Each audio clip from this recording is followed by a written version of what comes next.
దైవాన్ని కమర్షియల్ చేశారు, ఆలయాల్ని కమర్షియల్ చేశారు. వెళ్ళే భక్తులు అలాగే ఉన్నారు, ఆలయ నిర్వాహకులు అలాగే ఉన్నారు. నన్ను పరీక్ష పాస్ చెయ్యి, నీకు కొబ్బరికాయ కొడతాను, పెద్ద కాంట్రాక్ట్ ఇవ్వండి, నేను ఇన్ని డబ్బులు హుండీలో వేస్తాను. అప్పుడప్పుడు నీ గుడికి వస్తాను, అప్పుడప్పుడు ఏదో హుండీలో కొంత వేస్తాను, కొంచెం చూసి చూడకుండా నన్ను వదిలేయమని ప్రార్థన చేసే స్థితి మనకి భక్తిలో కనపడదు.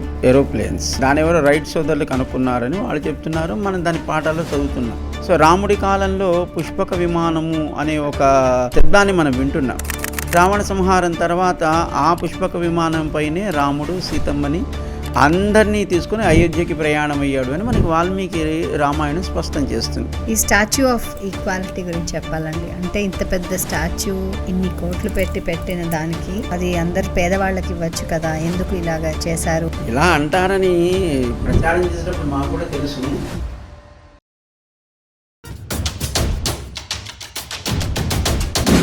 శ్రీ దేవనాథ జిఆర్ స్వామి గారు, ధన్యవాదాలు. జయశ్రీనారాయణ.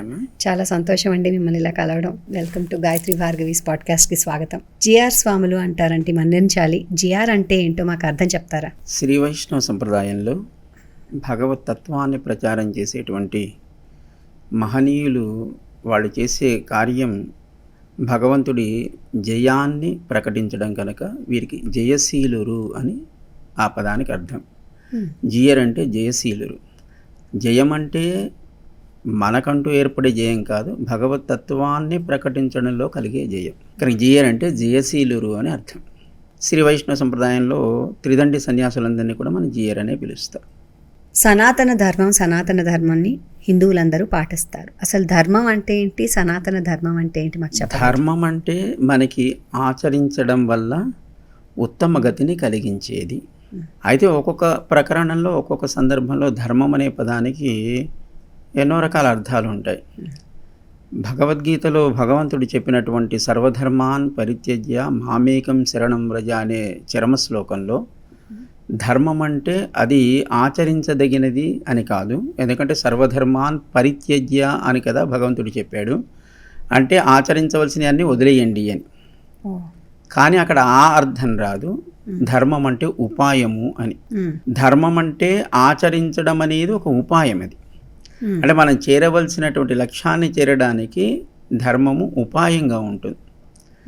కనుక భగవద్గీత యొక్క భాష్యాన్ని భగవద్ రామానుజులు వివరిస్తూ ఆ ధర్మం అనే శబ్దానికి ఉపాయము అనే అర్థాన్ని చెప్పి భగవంతుణ్ణే ఉపాయముగా స్వీకరించుట ఆయన చెప్పినటువంటి సర్వధర్మాన్ పరిత్యజ్య. మిగతావి లోకంలో ఏవేవి ఉపాయాలు అనుకుంటున్నారో అవన్నీ పక్కన పెట్టండి, నన్నే ఉపాయముగా భావించండి.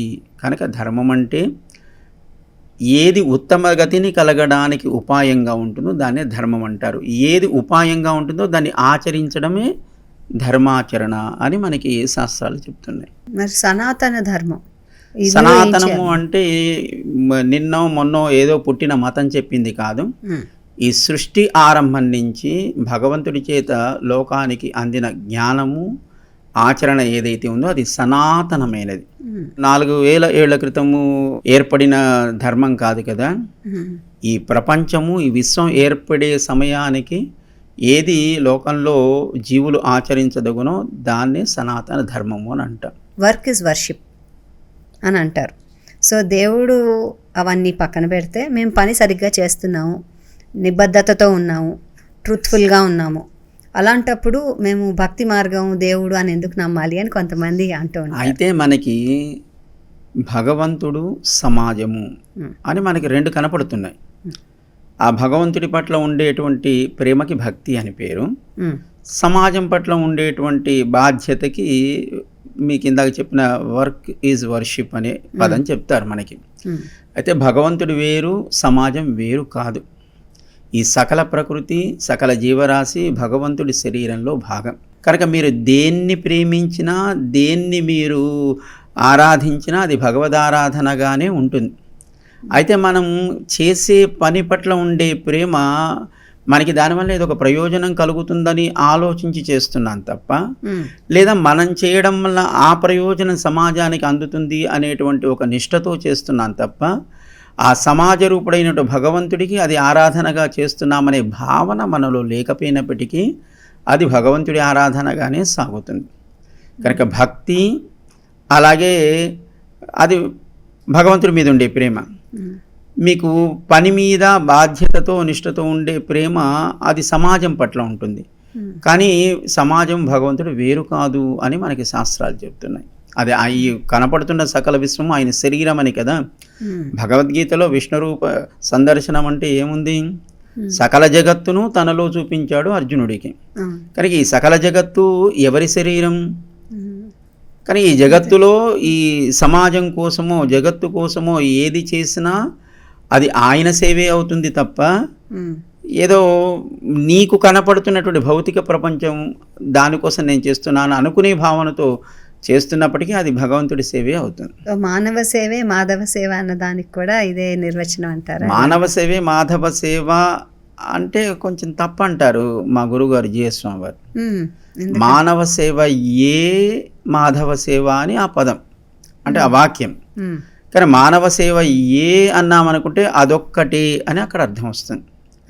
కనుక మానవ సేవ మాధవ సేవ అంటే పర్వాలేదు. మానవ సేవ ఏ మాధవ సేవ అనడంలో మిగతా చెట్ల విషయంలో కానీ పక్షుల విషయంలో కానీ పశువుల విషయంలో కానీ ఇతర జీవరాశి విషయంలో కానీ మనం సేవ అక్కర్లేదు అనే అర్థం దాంట్లో వస్తుంది. కేవలం మానవుడికి చేసే సేవనే మాధవుడు అంటే భగవంతుడికి సేవ అవుతుంది. మిగతా వాటికి చేసే సేవ భగవంతుడి సేవ కాదు అని అన్నామనుకోండి, ఇందాక చెప్పిన సకల జగత్తు ఆయన శరీరం అయినప్పుడు ఆ ప్రకృతి కానీ చెట్లు లేకపోతే ఉన్న గాలి నీరు ఇవన్నీ ఆయన శరీరంలో భాగమే అయినప్పుడు వాటికి చేయడం వల్ల ఏదైనా మనం అవి బాగుండాలని చేసే పనులు కూడా ఆయన సేవే అవుతాయి కదా. ఖచ్చితంగా. కనుక మానవ సేవ ఏ అనేది తప్పు. అందుకే జీఎస్వారు కొంచెంగా దాన్ని మార్చి మాధవ సేవగా సర్వప్రాణి సేవ అని దాన్ని లోకానికి ప్రచారం చేస్తున్నారు వికాస్ తరంగిణి ద్వారా. బాగుంది. ఎందుకంటే మనం కాలుష్యం చేయకుండా అవన్నీ ఆపచ్చు, ఆ కాలుష్యాలు తగ్గించవచ్చు. ఈ కాలుష్యం కావచ్చు, అది నీటి కాలుష్యం కావచ్చు, ధ్వని కాలుష్యం కావచ్చు, గాలి కాలుష్యం కావచ్చు, భూమిని రకరకాల ఎరువులు వేయడం వల్ల భూమిని కూడా పాడు చేయడం కావచ్చు. ఇవన్నీ కూడా మనం తినకూడని పదార్థాన్ని తిని మన శరీరానికి రోగాన్ని ఎట్లా తెచ్చుకుంటున్నామో, వేయకూడని ఎరువులను వేసి భూమికి మనం అలాంటి స్థితినే కలిగిస్తున్నాం. ఖచ్చితంగా. భూమి కూడా భగవంతుడి శరీరంలో ఒక భాగమే కనుక అది ఆయనకి కూడా కష్టాన్ని కలిగిస్తుంది.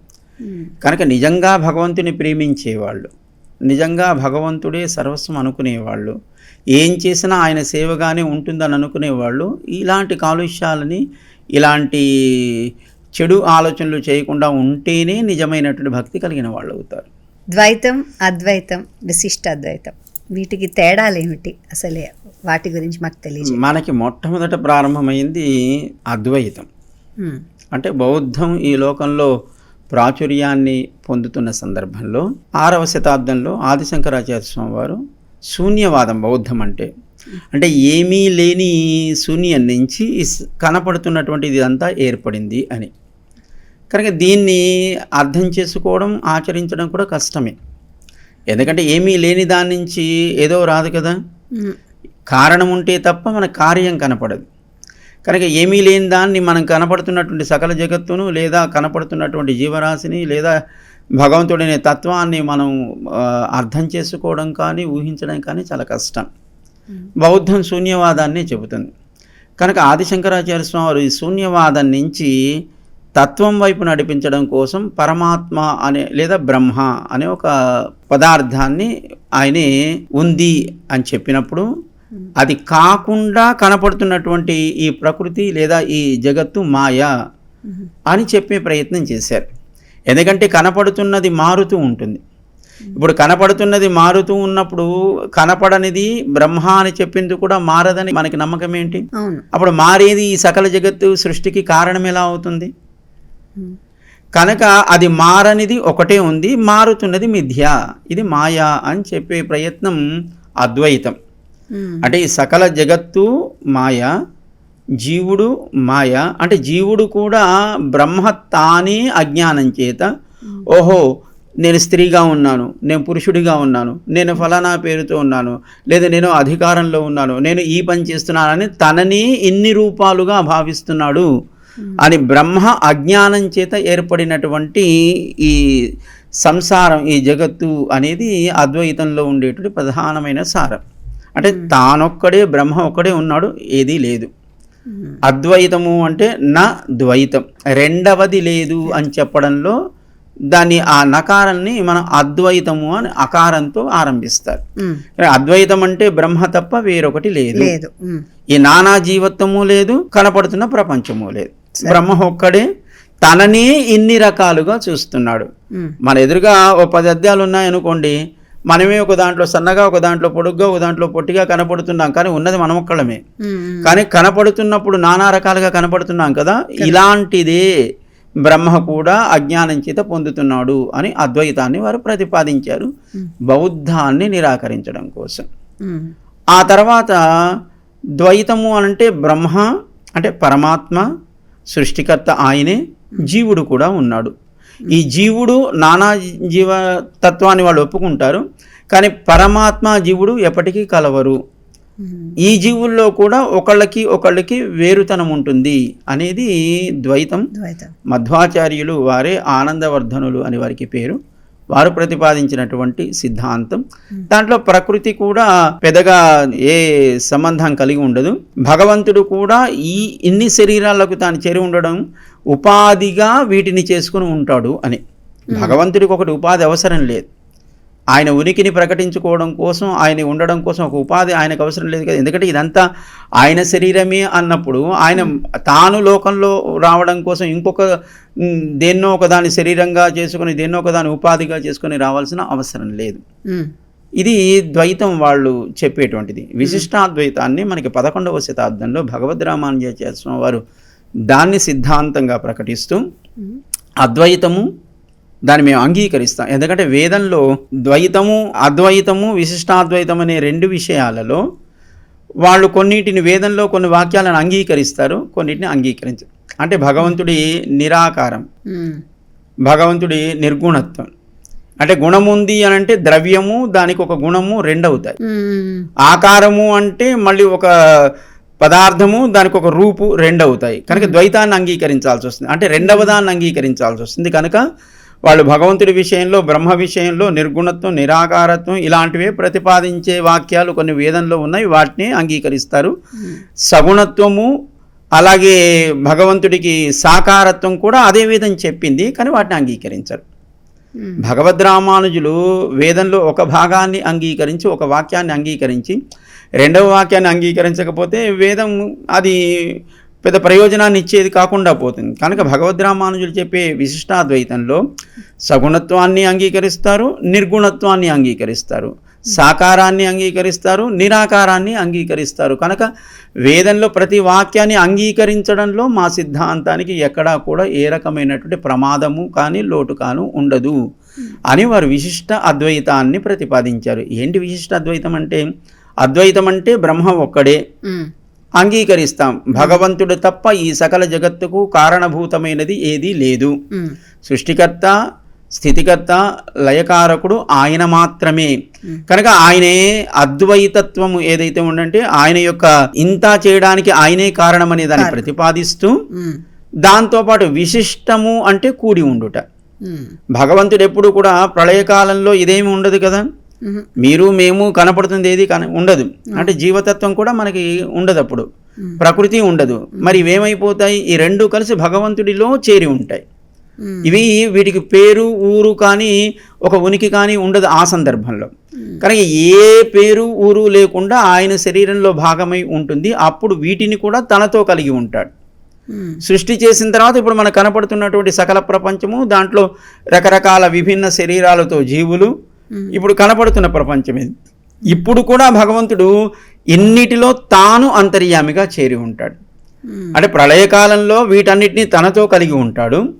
సృష్టి అంటే కార్యము జరిగిన తర్వాత కనపడుతున్న ప్రపంచంలో వీటితో పాటు తాను కూడా చేరి ఉండి వీటిని తాను కలిగి ఉంటాడు. అంటే కూడి ఉండుట. కనుక ప్రళయకాలంలోనే వీటిని తనతో చేర్చుకొని ఉన్నాడు. సృష్టి అయిన తర్వాత కూడా వీటిని తనతోనే చేర్చుకొని ఉన్నాడు. తాను లోపల ఉంటాడు, బయట ఉంటాడు. అని మనకి వేదం చెప్పిన దాన్ని, దాంట్లో ఆయన నిర్గుణత్వాన్ని సగుణత్వాన్ని ప్రతిపాదించవచ్చు, అలాగే నిరాకారత్వాన్ని సాకారత్వాన్ని ప్రతిపాదించవచ్చు. కనుక వేదవాక్యాలు ఏది మనం తీసేయాల్సిన అవసరం లేదు, అన్నిటినీ అంగీకరించి బ్రహ్మతత్వాన్ని మనం స్పష్టం చేయవచ్చును అని విశిష్ట అద్వైతం అనేటువంటి సిద్ధాంతాన్ని రామానుజాచార్య స్వామి ప్రతిపాదించారు.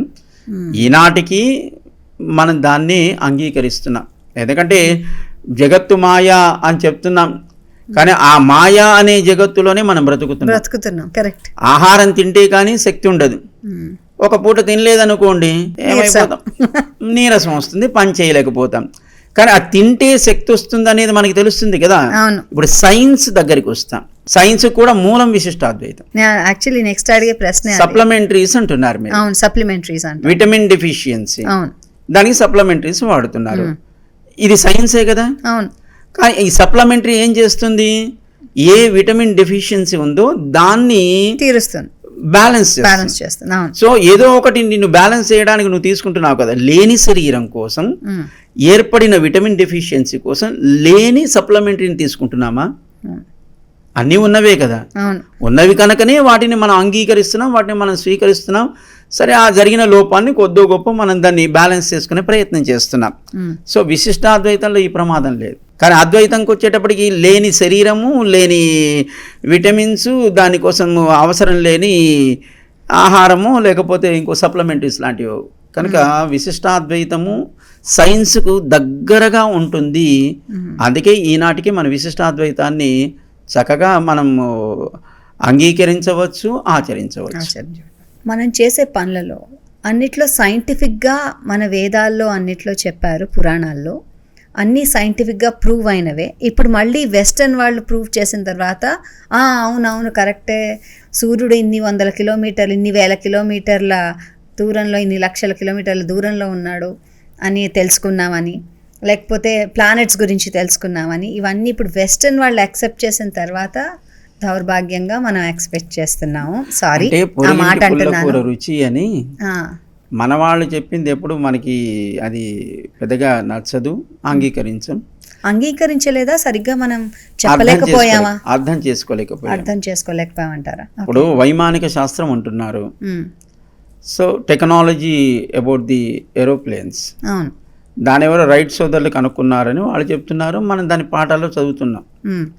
కానీ భరద్వాజుడి కాలంలో, అంటే రామచంద్రుడు ఉన్న కాలంలో భరద్వాజుడు అనే మహర్షి ఉండేవాడు. ఆయనే వైమానిక శాస్త్రం అనే ఒక గ్రంథాన్ని రచించాడు అని మన పురాణాలు చెప్తున్నాయి. సో రాముడి కాలంలో పుష్పక విమానము అనే ఒక శబ్దాన్ని మనం వింటున్నాం. బ్రహ్మగారు కుబేరుడికి ఇచ్చింది, కుబేరుడి దగ్గర నుంచి రావణాసుడు లాక్కున్నది. రావణ సంహారం తర్వాత ఆ పుష్పక విమానం పైనే రాముడు సీతమ్మని అందరినీ తీసుకుని అయోధ్యకి ప్రయాణం అయ్యాడు అని మనకి వాల్మీకి రామాయణం స్పష్టం చేస్తుంది. దానికి నడపాల్సినటువంటి వ్యక్తి అవసరం లేదు, దాంట్లో వైట్ పెట్రోలియం వాడాల్సిన అవసరం లేదు, దాంట్లో పరిమితమైనటువంటి సీటింగ్ సిస్టమ్ అవసరం లేదు. ఎవరు ఎక్కినా ఇంకొకరికి స్థానం ఇస్తుందట పుష్పక విమానం, అంత గొప్పది. అది ఎప్పటిది అంటే సుమారు 170 కోట్ల సంవత్సరాలకి పూర్వం ఏర్పడిన రామాయణంలో ప్రస్తావించబడినటువంటి పుష్పక విమానం. ఇప్పటికీ మనకి టెక్నాలజీని, ల్యాప్టాప్స్ని వాటిని కూడా అప్పట్లోనే చూసేవారు అని చెప్పారు. అంటే ఇప్పుడు అక్కడక్కడ ఆలయాలపైన మీకు శిల్పాలను చూసినప్పుడు ఒక విమానంలో పైలట్ ఉండేటువంటి ప్రాంతంలో ఉండే సిస్టమ్ అక్కడక్కడ శిల్పాలలో ఆలయాల మీద చెక్కబడినట్టుగా మన వాళ్ళు కొంతమంది ఈ మధ్యకాలంలో వీడియోస్ చూపిస్తున్నారు. అంటే అసలు టెక్నాలజీ ఏర్పడడానికంటే ముందు ఎప్పుడో కొన్ని వందల వేల సంవత్సరాలకి పూర్వమే ఈరోజు మనం వాడుతున్నటువంటి సైంటిఫిక్ టెక్నాలజీని వాళ్ళు శిల్ప రూపంలోనూ వాళ్ళు చూపించగలుగుతున్నారంటే అది ఉన్నదే కదా. కరెక్ట్. కనుక సైన్స్ అనేది మన వైదికమైనటువంటి వాంగ్మయం ఉందో దాన్ని అనుసరించి ఏర్పడుతున్నదే. ఇంకొకటి మనకి సైన్స్లో ఎప్పుడైనా ఇన్నోవేషన్స్ ఉంటాయి తప్ప క్రియేషన్స్ ఉండవు. ఒకదాన్ని చూసి ఇంకొకటి మీరు తయారు చేయవచ్చు, బట్ ఈవెన్ అది కూడా ఉన్నదాన్ని చూసి మీరు కొత్త తయారు చేస్తున్నారు తప్ప మీ ఆలోచనలో ఏర్పడింది కాదు. సో అన్నీ మనం ఇన్నోవేషన్సే అంటాం. కనుక్కున్నారు అంటున్నారు. తప్ప వీళ్ళు క్రియేట్ చేశారని ఎక్కడా ఉండదు సైంట్లో. Nature is created by almighty himself. So ఇదంతా ఉన్న దాంట్లోనే ఇది ఉన్నది అని గుర్తించడం సైన్స్. దాన్ని తయారు చేయడం సైన్స్ కాదు, ఉన్నదాన్ని గుర్తించడం, ఉన్నదాన్ని వాడుకునే ప్రయత్నం చేయడం సైన్స్. కనుక సైన్స్ కూడా వేదాన్ని అనుసరించే ఉంటుంది. అది మీరేదో కొత్తగా నూతనమైన టెక్నాలజీ అని మీరు పేరు పెట్టి పిలుచుకున్నా దాన్ని మనం అంగీకరించక్కలేదు. ఇందాక మీరు చెప్పినట్టుగా ఏ నాసా వాళ్ళు లేకపోతే ఇంకో దేశం వాళ్ళు దాన్ని అప్పుడు అవును ఇది జరిగింది అని వాళ్ళు నిర్ధారిస్తే ఆహా అవునా అని మనం అప్పుడు అంటే ఇప్పుడున్న తరం దాన్ని అంగీకరించే ప్రయత్నం చేస్తున్నారు. అలాంటిదే మనకి నలసేతువు కూడా. ఇప్పుడు నాకు ఎక్కువగా బాధ పెట్టే విషయం చెప్తాను. జర్మనీలో పొద్దున్న జరిగే ప్రేయర్గా గాయత్రి మంత్రం 11 సార్లు చదివి గురు బ్రహ్మ అవి చదువుకుని తర్వాత పాఠాలకు వెళ్తారట. సంస్కృతం రాదు వాళ్ళకి, మన భాష కాదు వాళ్ళది, కానీ వాళ్ళు దాన్ని ఆచరిస్తున్నారు. దానిలో ఉన్న వైబ్రేషన్స్ గురించి చెప్తున్నారు, గుంజీలు తీస్తున్నారు, ఇవన్నీ వాళ్ళు చేస్తున్నారు. ఎందుకంటే గుంజీలు తీయడం వల్ల మెమరీ పెరుగుతుంది అంటారు. ఇవన్నీ వాళ్ళు చేస్తున్నారు. మనం ఇక్కడ ఒక క్లాసెస్కి వెళ్ళి యోగా క్లాసెస్ అని నేర్చుకుంటే తప్ప రాని పరిస్థితి. ఇలా మనం తెచ్చుకున్నామంటారా? వేరే పాశ్చాత్య దేశాల వాళ్ళు చెప్తే కానీ మనకి అందట్లేదంటారా? మీరేమంటున్నారు? దాన్ని ఎలా మనం ఎవ్రీడే మన పిల్లలతో చేయించవచ్చు? సంస్కృతము విశ్వ భాష, దేవభాష అని దానికి పేరు. ఇప్పుడు మనకి ప్రపంచంలో ఉన్న అన్ని భాషలకి కూడా ఆరిజిన్ సాంస్క్రిట్ అని అందరూ అంగీకరిస్తారు. ఖచ్చితంగా. కనుక వాళ్ళు జర్మనీలో వాళ్ళ భాష కాదు అనడానికి లేదు. మొత్తం అంతా ప్రపంచానికి ఉపయోగపడే భాష అన్నప్పుడు అది ఎవరికైనా వారి భాషే అవుతుంది. వాళ్ళకి తెలిసి ఉండొచ్చు, తెలిసి ఉండకపోవచ్చు ఒకనాడు. కానీ అన్ని భాషలకి ఆరిజిన్ అది అయినప్పుడు మూలం సంస్కృతము అని మనకి పురాణాలు చెప్తున్నాయి. కనుక దాని విలువ తెలిసి వాళ్ళు దాన్ని చక్కగా వాడుకునే ప్రయత్నం చేస్తున్నారు. ఈనాడు మిషనరీస్లో జర్మన్ మనకి ప్రథమ స్థానంలో ఉంటుంది ప్రపంచంలో. అలాగే వైమానిక శాస్త్రంలో ఫ్రాన్స్, అలాగే ఇంకేదో ఆయా దేశాలు ఉన్నాయంటే కారణం ఒకనాడు పాశ్చాత్యులు లేదా బ్రిటిషర్స్ లాంటి వాళ్ళు, పోర్చుగీస్ లాంటి వాళ్ళు, డచ్ లాంటి వాళ్ళు మన దేశం మీద దాడి చేసినప్పుడు ఈ దేశ సంపదగా ఉండేటువంటి వేద విజ్ఞానాన్ని వాళ్ళ దేశానికి, వాళ్ళ ప్రాంతాలకి వాళ్ళు అపహరించుకొని పోయినప్పుడు బలవంతంగానో ఇంకొక రకంగానో వాళ్ళు దాన్ని భారతీయ విజ్ఞానం అనేది చాలా గొప్పది, ప్రపంచానికి అంతటికీ మూలమైనది అని గుర్తించి దాన్ని వాడుకునే ప్రయత్నం చేస్తున్నారు. ప్రపంచంలో ఆయా రంగాల్లో వాళ్ళు ఇప్పుడు ప్రథమ స్థానంలో ఉండగలుగుతున్నారు. మనం ఎదుటి దేశంలో ఉండే టెక్నాలజీ గొప్పది, దాన్ని అడాప్ట్ చేసుకునే ప్రయత్నం చేస్తున్నాం. మన ఉండాల్సినటువంటి మన ధర్మాన్ని లేకపోతే మన వైదిక విజ్ఞానాన్ని మరిచిపోయి, అందుకే మనం ఒక స్థాయిలో మన అభివృద్ధి కొనసాగుతూ ఉంటుంది. అందుకే మాననీయ మోడీ గారు మన ఎడ్యుకేషనల్ సిస్టమ్ మార్చాలి. మనం చదవాల్సింది స్వతంత్రం తర్వాత లేదా దానికంటే కొంచెం ముందు ఉన్న చరిత్రనే మనకు తెలుసు.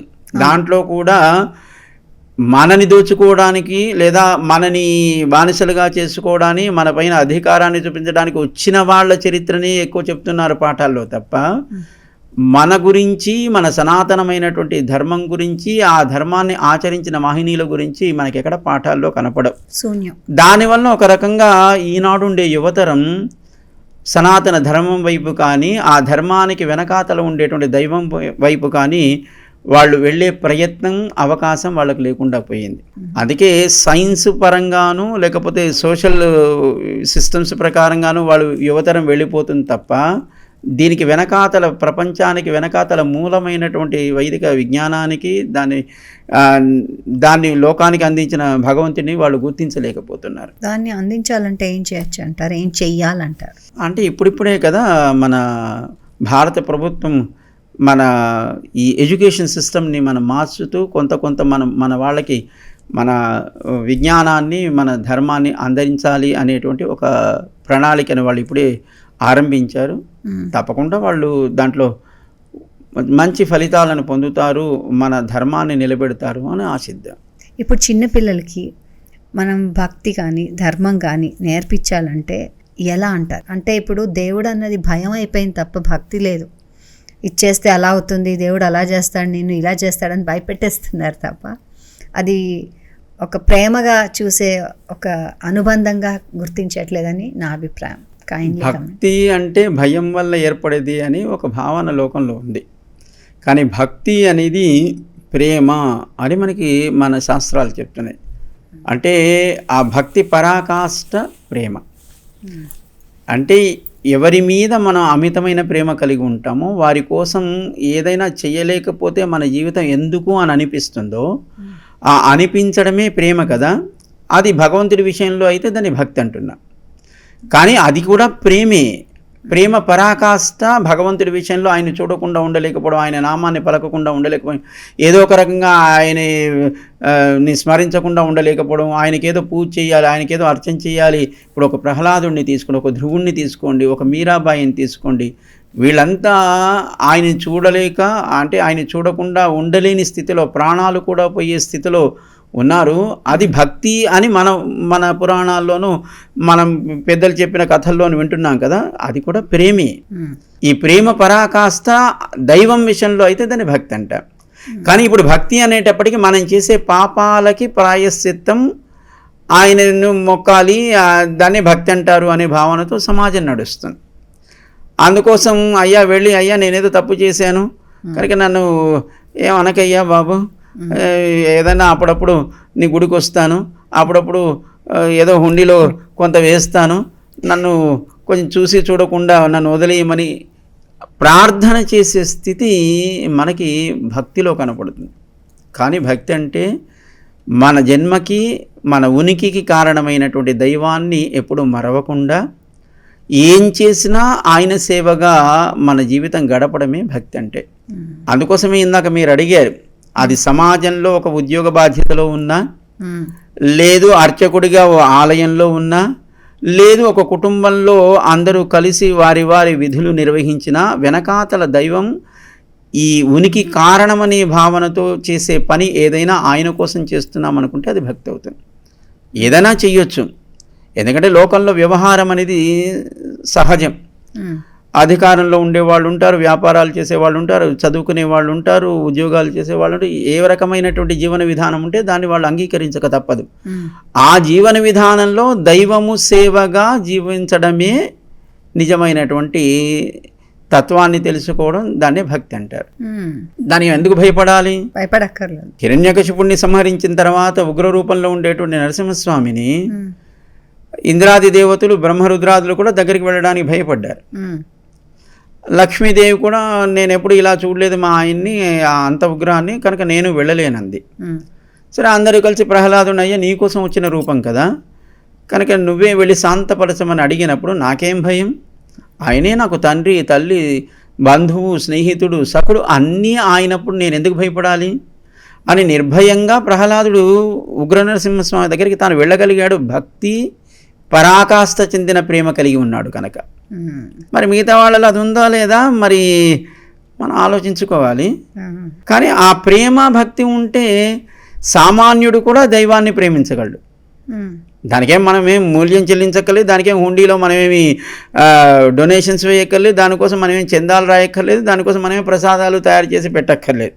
పత్రం పుష్పం ఫలంతోయం, ఏది సమర్పణ చేసినా నేను ప్రీతితో స్వీకరిస్తాను. ఆ భక్తిని కలిగి ఉన్న వ్యక్తి నుంచి ఆ భక్తి రూపంలో నేను వాటిని స్వీకరిస్తానని ఆయనే కృష్ణుడు భగవద్గీతలో చెప్పాడు.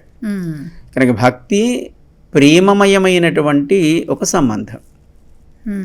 దాన్ని ఏదో ఊహించుకొని అమ్మో మనకి అంత భక్తి లేదులే, మనం ఆ భక్తి వైపు వెళ్ళలేనులే అని పాపం ఆ దైవం వైపు, ఆ భక్తి వైపు వెళ్ళడం ఏదైతే ప్రమాదం అన్నట్టుగా, మన స్థాయి కాదన్నట్టుగా దాన్ని వదిలి సామాన్యమైన జీవితాన్ని గడిపే ప్రయత్నం చేస్తారు. కానీ అందరికీ ఉండాల్సినటువంటి ప్రధానమైనటువంటి గుణం భక్తి. మనం దేవుడితో ఇప్పుడు నెగోసియేషన్స్ చేస్తున్నాం అన్నది నా ఫీలింగ్ ఇప్పుడు, స్పెషల్లీ ఈ జనరేషన్. ఆ నెగోసియేషన్స్ ఏంటంటే, నన్ను పరీక్ష పాస్ చెయ్యి, నీకు కొబ్బరికాయ కొడతాను, నాకు పెద్ద కాంట్రాక్ట్ ఇవ్వండి, నేను ఇన్ని డబ్బులు ఉండిలో వేస్తాను, ఇలాంటి నెగోసియేషన్స్ అవుతున్నాయని నాకు అనిపిస్తుంది. అలాంటప్పుడు భక్తి ఎక్కడుంది? ఇట్స్ కమర్షియల్ కదా అని అనిపిస్తూ ఉంటుంది. అందుకే దైవాన్ని కమర్షియల్ చేశారు, ఆలయాల్ని కమర్షియల్ చేశారు. ఎందుకంటే వెళ్ళే భక్తులు అలాగే ఉన్నారు, నిర్వహించేటువంటి ఆలయ నిర్వాహకులు అలాగే ఉన్నారు. నిజానికి ఆయనకి మనతో బిజినెస్ చేయాల్సిన అవసరము లేదు. సకలము తానే అయినవాడు, ఏది ఇవ్వడంలో కూడా ఏ రకమైన లోటు లేనివాడు, నువ్వు ఏది అడిగినా ఇవ్వగలడు. కానీ ఇవ్వడం వల్ల నీకు అది ప్రమాదమా లేక నీకు ఆనందాన్ని ఇస్తుందా తెలిసి ఏది ఇవ్వాలో ఏది ఇవ్వకూడదో దాన్ని మాత్రమే ఇస్తాడు. మనము ఏదో 10 అంతస్తుల మేడ కావాలి అని అనగానే ఇచ్చేయడు. అడగని వాడికి 10 అంతస్తుల మేడ ఇస్తున్నాడే, అసలు పూజ చేయని వాడికి ఇస్తున్నాడే అంటే వాడికి అది ఆనందాన్ని ఇస్తుంది కనుక ఇస్తున్నాడు. అడిగిన వాడికి ఎందుకు ఇవ్వట్లేదు, అది వీడికి రేపొద్దున ప్రమాదాన్ని ఇస్తుందేమో. ఎప్పుడు ఒక సందర్భంలో మనం ఎక్కడైనా ప్రచారం చేయడానికి వెళ్ళినప్పుడు చాలామందిని మేము అడుగుతూ ఉంటాం, సంపాదిస్తున్నది ఎంత ఎవరి కోసం? కుటుంబం కోసం, వాళ్ళ కోసం కదా. మీరు ఒక పూట తింటున్నారు, ఒక పూట తినటం లేదు, 24 గంటలు 18 గంటలు కష్టపడుతున్నారు. ఏం చేసినా మీరు తినకుండా మీరు త్యాగాలు చేసి కూడబెట్టింది ఎవరి కోసం? పిల్లల కోసం. సరే, వాడు 3 ఏళ్ళు ఉన్నాడు, అమ్మ నేను మా ఫ్రెండ్స్ తోటి సరదాగా తిరిగి వస్తాను, నాకు 10,000 ఇవ్వమని అడిగాడు అనుకోండి, ఇస్తారా? అయ్యో ఎలా? మరి సంపాదించేది వాడికే కదా. సంపాదించేది వాడికి అని మీకు తెలుసు, నా కోసమే కదా అని వాడు 10,000 ఇవ్వండి నేను సరదాగా తిరిగేసి వస్తానని ఏదో 5 ఏళ్ళ వాడు, 7 ఏళ్ళ వాడు, 10 ఏళ్ళ వాడు ఇవ్వట్లేదు. ఎందుకు ఇవ్వరని ఎవరన్నా అడిగారు, మీకు మీ పిల్లవాడి మీద ప్రేమ లేదా అని అడిగారు అనుకోండి, ఉంటుంది. కానీ వాడికి డబ్బు విలువ తెలియాలి. కరెక్ట్. ఎప్పుడు తెలుస్తుంది? వాడు సంపాదించి వాడు ఖర్చు పెట్టేటప్పుడు తెలుస్తుంది. ఆ తర్వాత నువ్వు ఇస్తావా ఇవ్వవా, వాడు సంపాదించుకున్న తర్వాత మనం ఇస్తే ఏంటి, ఇవ్వకపోతే ఏంటి. మనం ఇవ్వకపోయినా ఎలా లాక్కోవాలి, ఎలా తీసుకోవాలో వాడికి తెలిసిన వాడు అప్పటికి అంత ఎదుగుతాడు. కనుక మనం సంపాదించేది వాడి కోసమే అయినప్పటికీ, ఇంత కష్టపడేది పిల్లల కోసమే అయినప్పటికీ, మనం వాడు అడగగానే చేయడం వల్ల వాడు చెడిపోతాడని ఒక ప్రేమ మనని ఆపుతుంది వాడు అడిగింది ఇవ్వడంలో. దైవం ఒక తల్లి కంటే, ఒక తండ్రి కంటే, ఈ లోకంలో ఏర్పడే కేవలం ఒక జన్మ సంబంధంతో ఉండేటువంటి తల్లిదండ్రి కంటే ఎప్పుడూ మనని వదలని సంబంధం కలిగిన దైవం మన మీద ఎంత ప్రేమ కలిగి ఉండాలి. ఏదిస్తే ఈ జీవుడు ఎలా దిగజారిపోతాడో కదా. కనుక ఏది ఇవ్వాలో ఏది ఇవ్వకూడదో తెలిసి ఏది ఎప్పుడు ఇవ్వాలో ఎలా ఇవ్వాలో అంతే భగవంతుడు ఇస్తాడు. ఎందుకంటే వీడిని బాగు చేయాలనుకునేటువంటి తల్లిదండ్రులకు ఉండే ప్రేమ కంటే జీవుణ్ణి ఉద్ధరించాలనేటువంటి భగవంతుడి ప్రేమ కొన్ని లక్షల కోట్ల రెట్లు ఎక్కువ. కనుక ఆయనకి మనం ఇది ఇస్తేనే అది ఇస్తాడని లేదు. ఆయన ఇవ్వాలనుకుంటే ఇవ్వగలడు, కానీ ఇస్తే నీకు ప్రమాదం అనుకుంటే మాత్రం ఇవ్వడు. అప్పుడు ఎక్కడ ప్రమాదం వస్తుందంటే, ఒక ఆలయానికి వెళుతున్నారు, ఏదో మొక్కుకున్నారు, అక్కడ మొక్కు తీరలేదు, తను అనుకున్నది అవ్వలేదు, కనుక ఆలయం మారిపోయింది ఇంకొక ఆలయానికి, లేదా ఒక స్వామీజీ దగ్గరికి, ఆయన వల్ల ఏం ప్రయోజనం లేదు, ఇంకొక స్వామీజీ. ఇలా ఆలయాలు, కొత్త కొత్త దైవాలు, కొత్త కొత్త స్వామీజీలు లోకంలో పుడుతూనే ఉంటారు. కారణం, మనం కోరుకున్నది ఇవ్వగలిగేవాడు ఎవడు ఉండడు. ఎక్కడో ఒక చోట దైవం తాను ఇవ్వాలనుకున్నది మనకి ఇచ్చినప్పుడు మనం ఎక్కడో ఒక చోట అర్థించాము, కానీ తాను ఇవ్వాలనుకున్నది ఇస్తే ఆ రూపంలో ఉండే దైవమే నిజమైన దైవం అని నమ్మేటువంటి దౌర్భాగ్యం మనకి సమాజంలో కనపడుతుంది. కానీ ఇచ్చిందెవరు? ఆయనే. నువ్వు అడిగినా ఇస్తాడు, అడగకపోయినా ఇస్తాడు. కానీ మనం ఎక్కడో ఒక చోట అడిగితే అది వచ్చింది అనుకుంటున్నాం. కాదు, ఆయన ఇవ్వాలనుకుంటే ఇచ్చాడు. కనుక దైవాన్ని మారుస్తున్నాం, స్వామీజీలను మారుస్తున్నాం, ధర్మాన్ని మారుస్తున్నాం, మతాన్ని మారుస్తున్నాం, ఇన్ని మారుస్తున్నాము. అడిగింది ఇవ్వకపోతే అమ్మను కూడా మార్చే స్థితి రాబోయే తరానికో కాలానికో వస్తుందేమో తెలియదు. మరి మార్పు అనేది మనకు నచ్చనిది మార్చేస్తున్నాం, మనకి ఉపయోగపడింది మార్చేస్తున్నాం కదా.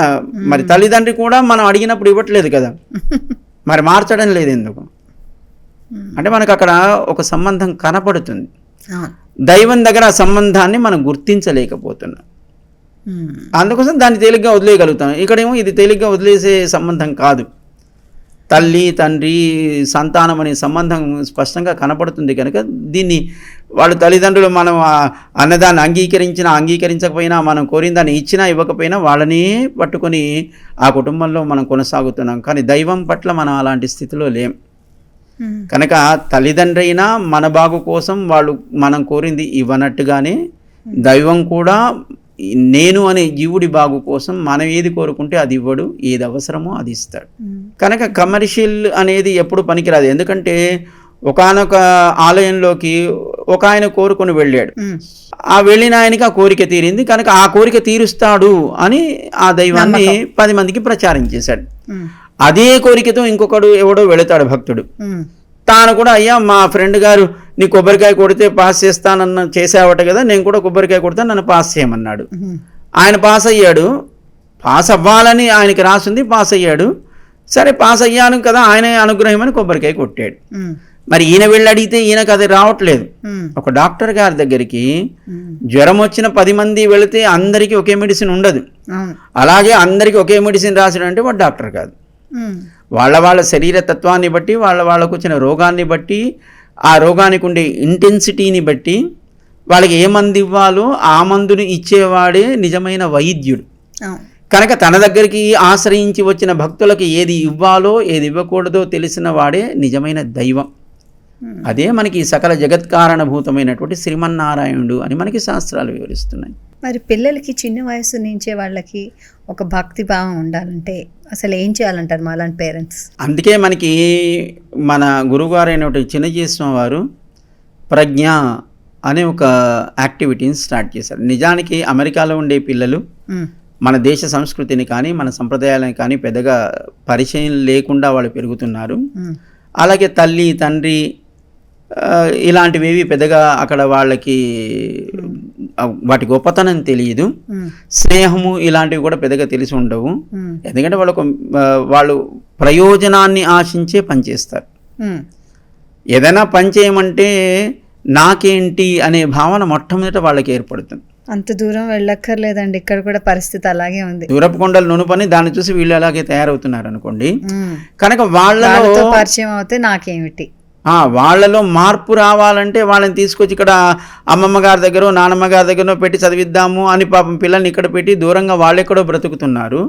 లేదా వాళ్ళ కోసం పూర్తిగా ఏదో కుటుంబాలని పోషించుకోవడానికి వెళ్ళిన వాళ్ళు వెనక్కి వచ్చేస్తున్నారు. ఇది కాదు కదా దానికి సరైనటువంటి పరిష్కారం. భారతీయ విలువలని అక్కడ ఉండగా వాళ్లకు చెప్పాలి అని ప్రజ్ఞ అని ఒక ఎడ్యుకేషనల్ యాక్టివిటీని స్టార్ట్ చేశారు.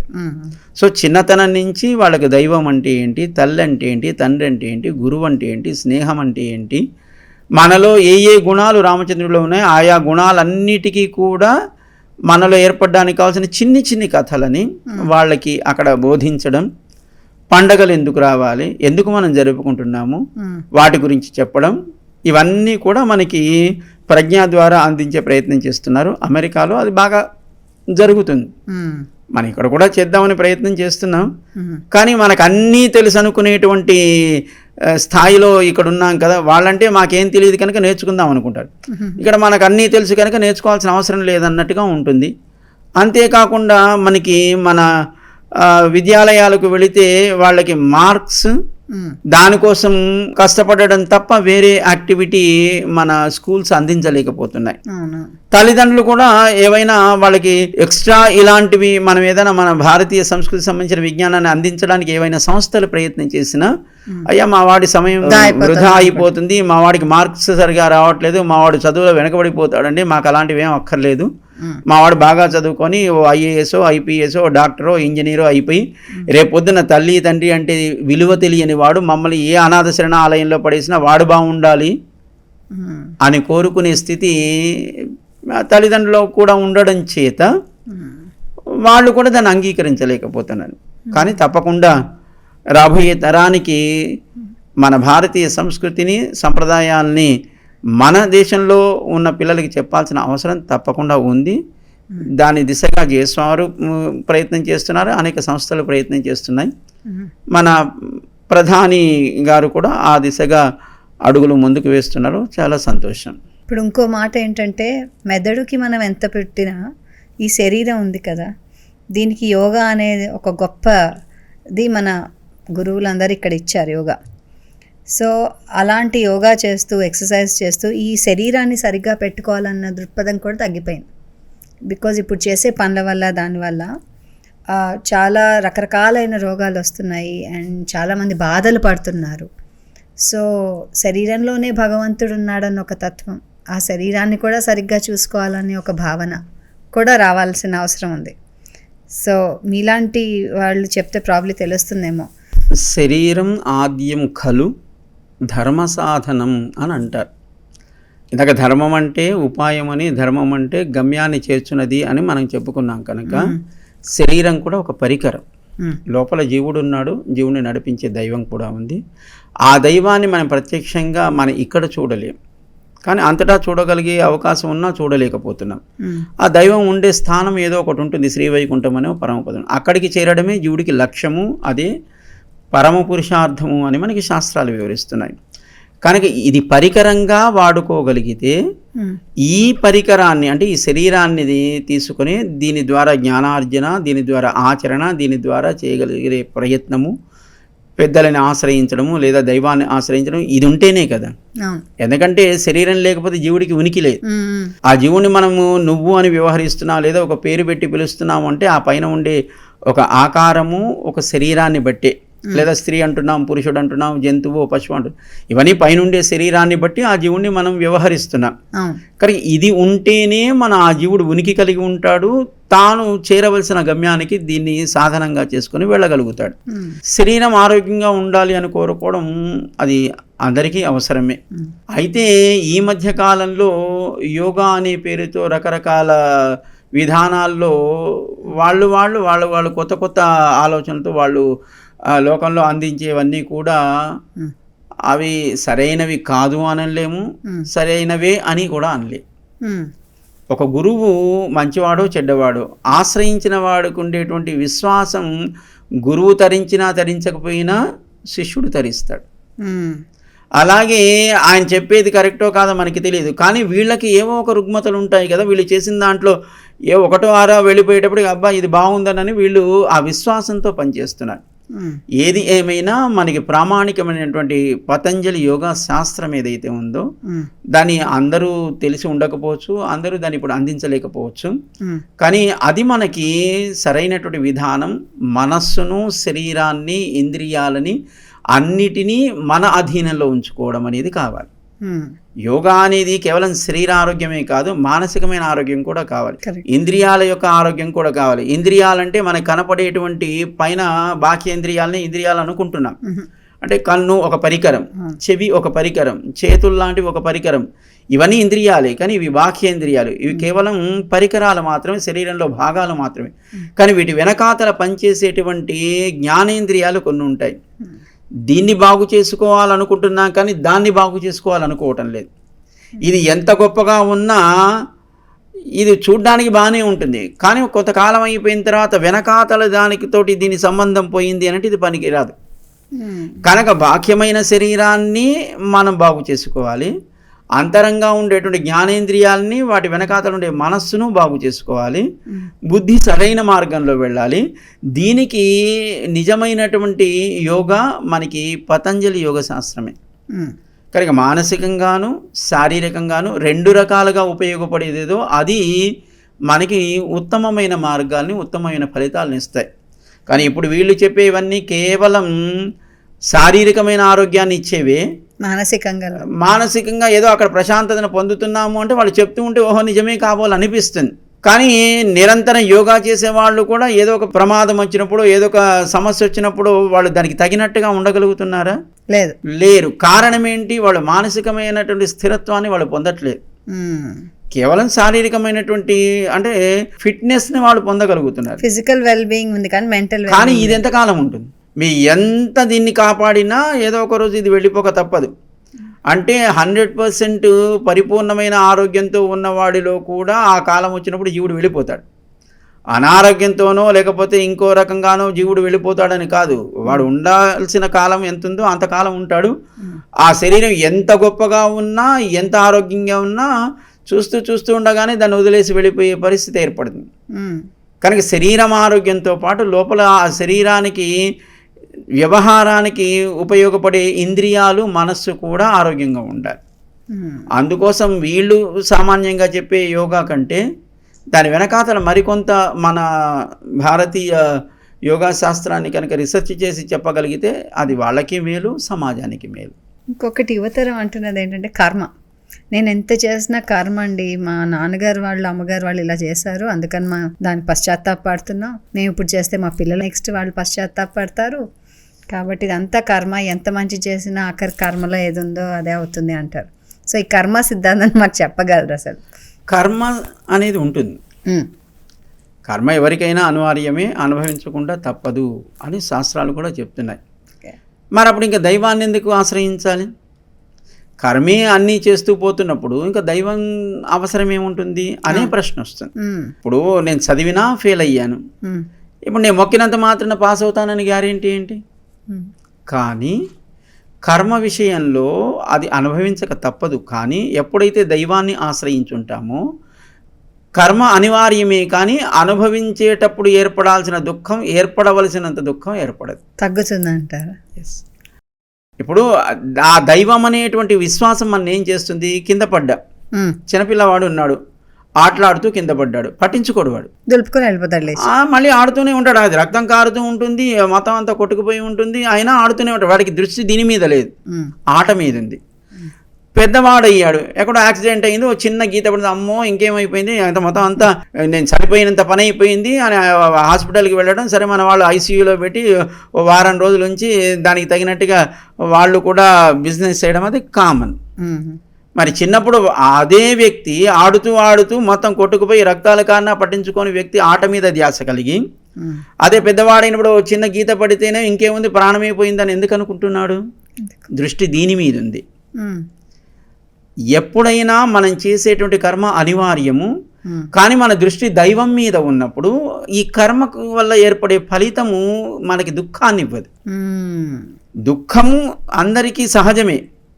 ఇప్పుడు ఒక స్త్రీ చిన్నగా ఏదో దెబ్బ తగిలితేనే అయ్యో ఏడుస్తుంది, కానీ ఒక పిల్లవాడికి జన్మనిచ్చేటప్పుడు, ఒక శిశువుకు జన్మనిచ్చేటప్పుడు అంతకంటే గొప్ప దుఃఖం కదా అది.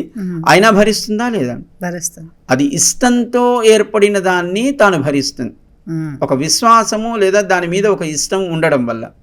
కానీ సామాన్యంగా ఏదో ఒక ఈ చిన్న దెబ్బ తగిలినా అమ్మో ఇంకేముంది మొత్తం అంతా ఏదో అయిపోయింది అన్నట్టుగా ఏడుస్తుంది అదే స్త్రీ. కారణం తనకు ఆ దాని మీద ఒక ఉండే ఇష్టం లేదా దాని మీద ఉండే ఒక సంబంధం. ఇక్కడ అది లేదు.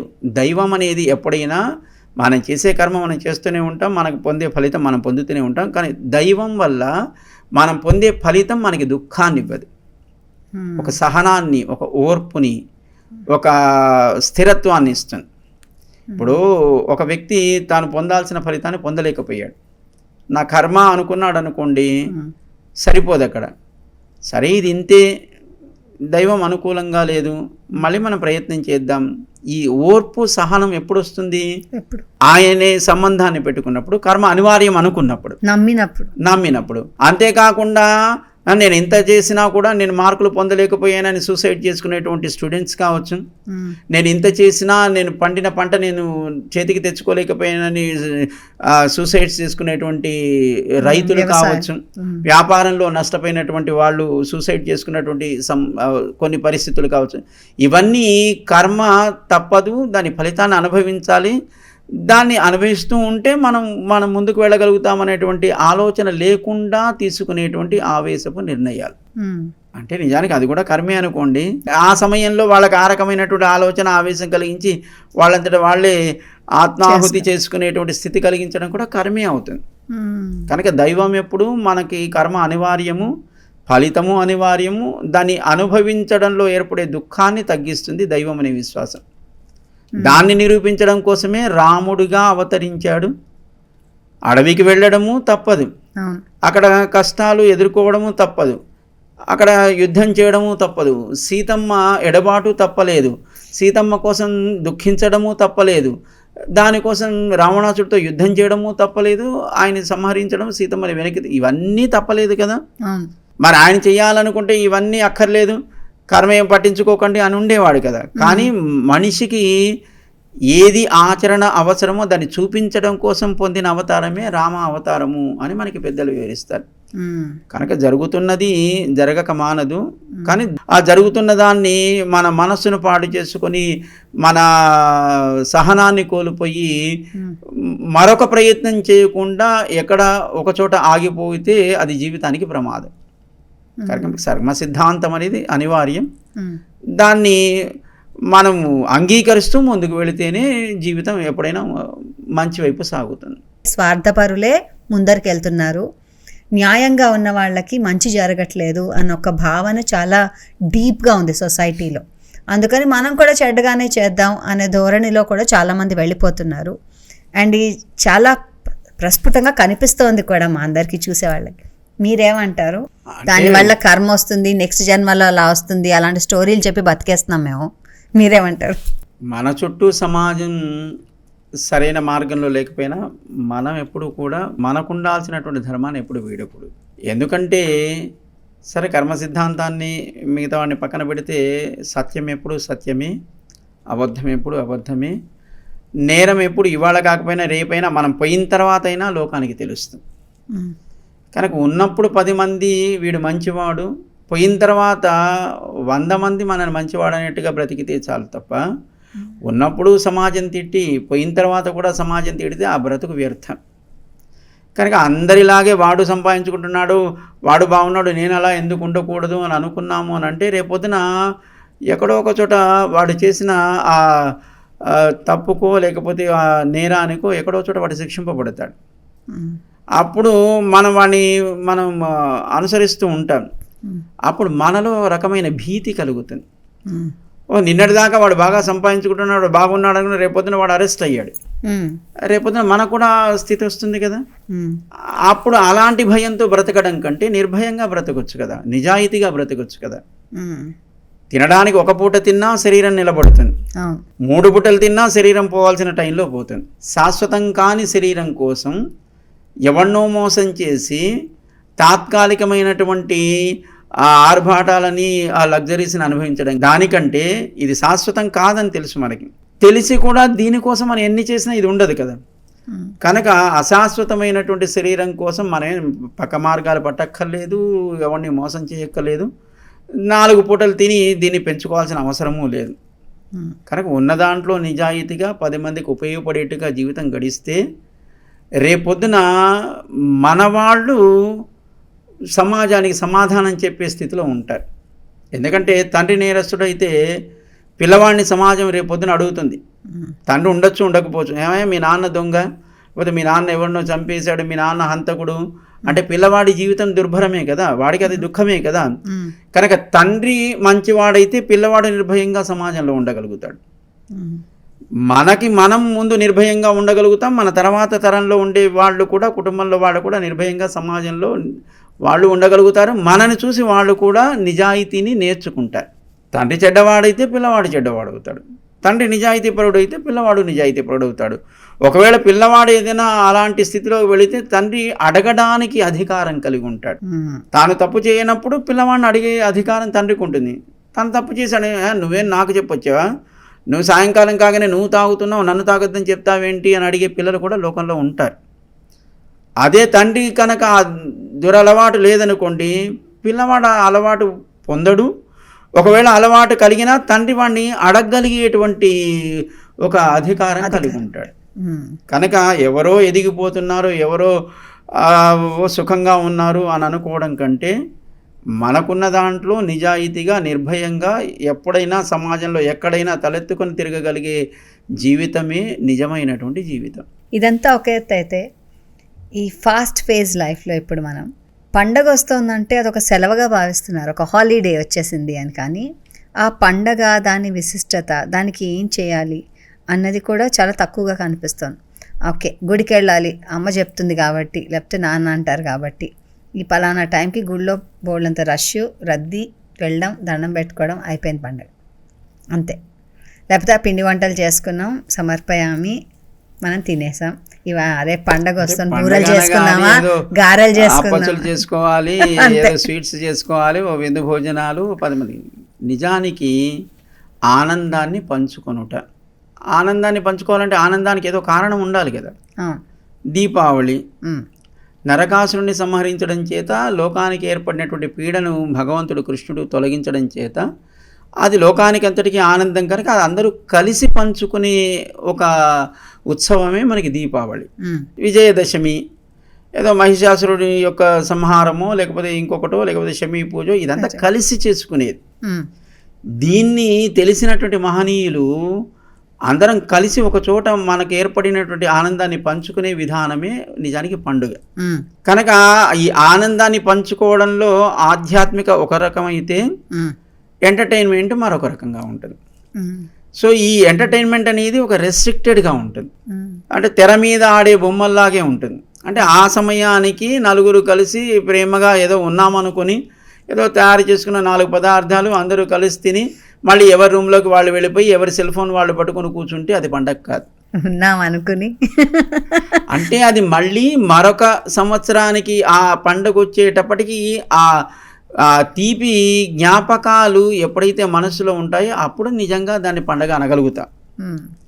ఈ విషయం తెలిసినటువంటి మహనీయులు బాలగంగాధర్ తిలక్ వాళ్ళు ఏం చేశారు, ఈ వినాయక మండపాలు బ్రిటిషర్స్ కాలంలో సమాజం సంఘటితంగా ఉండాలి, హైందవ సమాజం కనుక దీన్ని మనం నిలబెట్టాలి అని అంటే వీళ్ళందరూ ఒకటిగా ఉండాలి అని బాలగంగాధర తిలక్ అనేటువంటి మహనీయుడు ఈ వినాయక మండపాలు ఏర్పడడంలోనూ ఇప్పుడు వీళ్ళు చేస్తున్నటువంటి దుర్గా మండపాలు ఏర్పడడానికి ముఖ్య కారణం అది.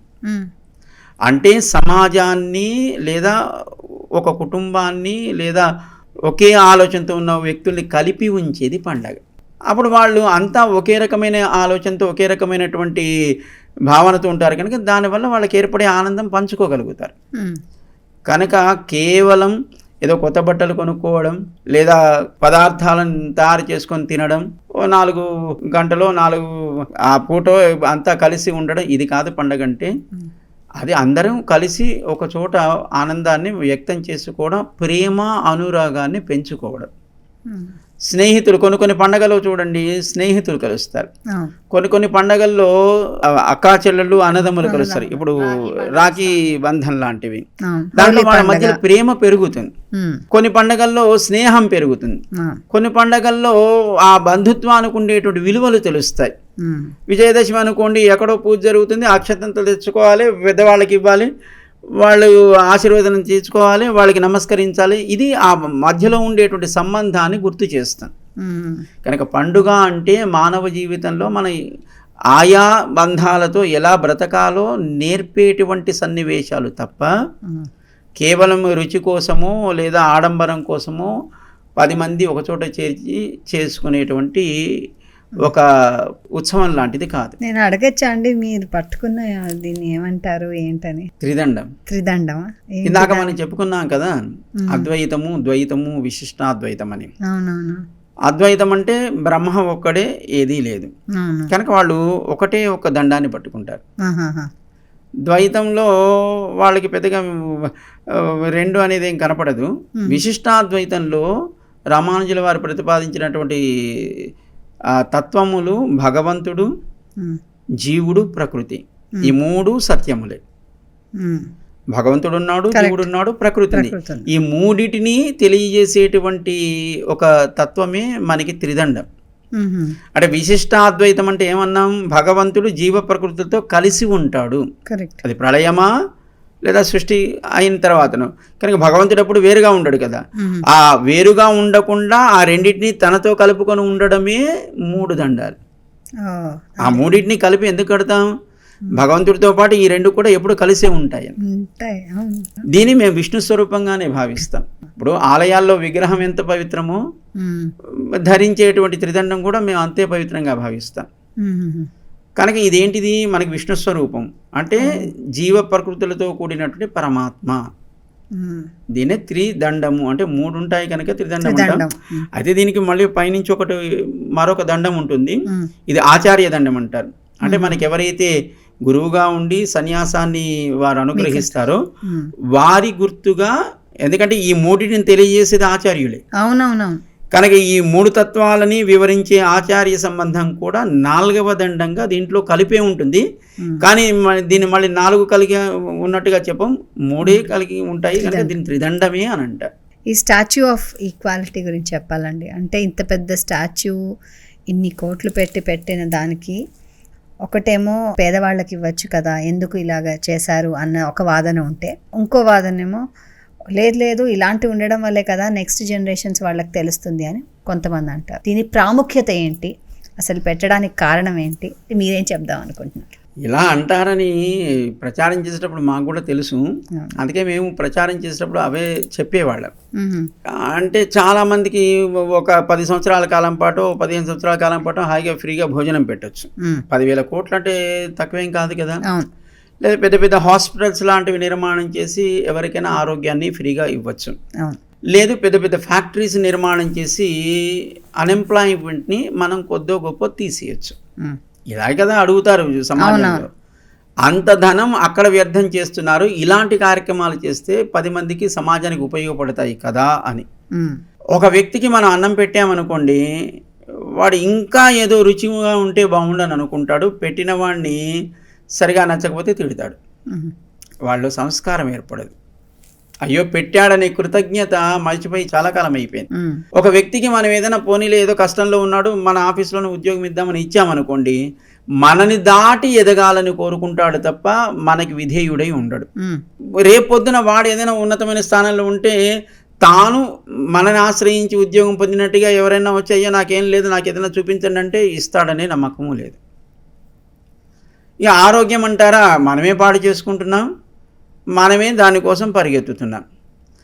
ఏం చేసినా మనం తినే ఆహారం మన జీవన విధానం అది అనారోగ్యాన్ని కలిగిస్తూనే ఉంటుంది. అలానే హాస్పిటల్స్ వద్దని మనం, కానీ కార్పొరేట్ హాస్పిటల్స్ మీకు ఫ్రీగా సేవ చేస్తా అంటే ఉండనివ్వవు. మనం సమాజంలో చాలా చూస్తున్నాం. ఏదో ఒక సందర్భంలో కోవిడ్కి ఏదైనా మెడిసిన్ రావాలంటే అలాంటి వ్యక్తిని అసలు కనపడకుండా చేసేసి మనం ఇచ్చే వ్యాక్సిన్స్, మనం అమ్ముకునే వ్యాక్సిన్స్, మనం సొమ్ము చేసుకునే వ్యాక్సిన్సే మొత్తం ప్రపంచం అంతా ఇవ్వాలి అనేటువంటి సిస్టమ్ మెడికల్ ఇండస్ట్రీలో ఉంటుంది. ఎవడి లాభం వాడు చూసుకుంటాడు, సమాజం బాగుండాలని ఎప్పుడు కోరుకోడు. కానీ ఒక వ్యక్తి మారితే, ఒక వ్యక్తి తాను పొందవలసిన ప్రేరణను పొందితే సమాజాన్ని మార్చగలిగేటువంటి ఒక శక్తిగా మారుతాడు. రాముడు ఒక్కడే, కానీ ఈనాటికి ఆ రాముడి యొక్క అవతారాన్ని, రాముడి యొక్క గుణాలని, రాముడు చేసినటువంటి ఉపకారాన్ని మనం ఇంకా స్మరిస్తూనే ఉన్నాం.